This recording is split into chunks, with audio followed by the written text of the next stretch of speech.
ভাই আপনাকে যদি বলা হয় যে 25 এর স্কোয়ার রুট কি, তো আপনি কি বলে দিবেন? 5 বলে দিবেন, কেননা 25টা হচ্ছে পারফেক্ট স্কোয়ার নাম্বার। কিন্তু যদি বলা হয় 26 এর স্কোয়ার রুট কি, তো 2-3 সেকেন্ডের মধ্যে আপনি ওটার স্কোয়ার রুট কীরকম বের করবেন?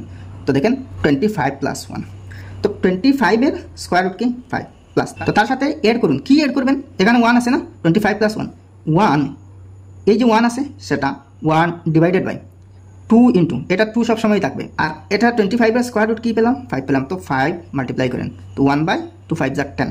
তো 1কে যদি আমি 10 দিয়ে ভাগ করি তাহলে কি পাবো? 0.1 পাবো।